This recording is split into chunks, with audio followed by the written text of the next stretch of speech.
Hi, in this week's news update, it's all about Frankfurt, the Frankfurt Motor Show, which is the largest of all the big international car shows. And it's important, giving manufacturers a chance to show off their visions of the future. And this year, they're thinking all synced into the same theme. Now, it might be a nightmare for us car enthusiasts, but do car manufacturers dream of electric cars? The answer is yes, very much so. So many countries are all now rushing to jump onto the bandwagon of hate towards petrol and diesel engines. A little short-sighted in my view, considering there isn't yet the infrastructure or, more crucially, actually the ability to supply enough power to charge all these EVs in the future. But anyway, and you know, a healthy dose of skepticism is very important right now because we've been here before. A couple of decades ago, we were all being told that diesel engines were the answer, and so many switched over. Turns out, oil burners weren't so saintly after all, thanks to their toxic pollution. Anyway, for now, it's all about electric vehicles. So let's quickly rush through some of the most interesting ones from the show. This is the Mercedes EQA, featuring scalable power outputs with a range of up to 400 kilometers per hour. The comeback from BMW is the iVision Dynamics, a four-door Grand Coupe with a sort of blanked-out new interpretation of the famous kidney grille. Interesting that. It gets a range of 600 kilometers and 0 to 100 is in 4 seconds. Now, not to be left behind, here's the Audi Acon. I hope I pronounced that right. This is a concept. It's a luxury four-seater, has a range of 800 kilometers. See what's happening there? Yeah. Meanwhile, Volkswagen's electric crossover is the ID Cross. Yes, they've gone crossover. And they're saying actually that they'll have 3 electric cars on sale by 2020 and 23 models 5 years after that.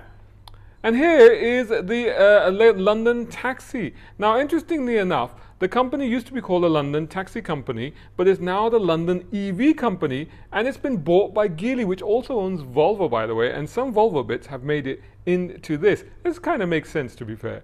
And Jaguar announced an entire race series of electric cars using the Jaguar I-Pace, which will be sort of a customer arrive and drive single-make production electric car race series, the first of its kind, and it will run as a support race for the Formula E Championship. Watch out for them in the next season. I think that will be 2018-2019. Of course, the electric, or rather hybrid supercar superstar of the show was the Mercedes AMG Project 1, very reminiscent of the old McLaren F1 road car.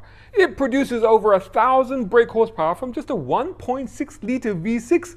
Of course, this is combined with 2 electric motors, so top speed is over 350 kilometers per hour. But my favorite of all the electric cars, by a long way, was not that one, but this adorable little cuddly Honda, which harked back to the first generation Honda Civic. And to those that said the Honda was just copying the Mark I Golf, no, look at it! It looks like the original Civic. The Golf was sharper, more angular. The Civic was curvier. This is based on the original Civic. This thing is so sweet. It's a 4-seater, but it's smaller than the Honda Jazz. And is set to go into production in 2019 in EV form. Frankly, they should build this now. Put a buzzy little 3-cylinder engine in it with a manual gearbox. That would be such a hoot. I'd want one of those. So, was there anything non-electric? Why, yes. Check out this SVX Land Rover Discovery with a 5-litre supercharged V8 with 525 brake horsepower and an off-road kit, making it a tougher, meaner, go-anywhere family landy.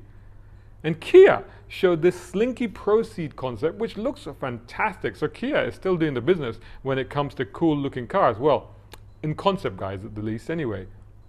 And finally, Audi revealed a rear-wheel drive version of the Audi R8, so no Quattro for this one, even though it has the V10 with 540 brake horsepower and will do 0 to 100 in 3.7 seconds. Hang on, isn't that the same time that the new Audi TT RS can manage?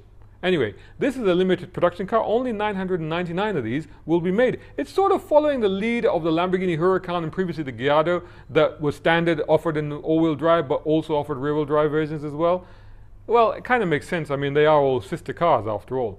Now, pay attention. Closer to home, right here in the UAE, some news for you. You need to know that the speed limit on Sheikh Mohammed bin Zayed Road and Emirates Road, that's the E311 and E611, is being reduced to 120, reduced from 120 to 110 kilometers per hour from 15th October, which is the middle of next month.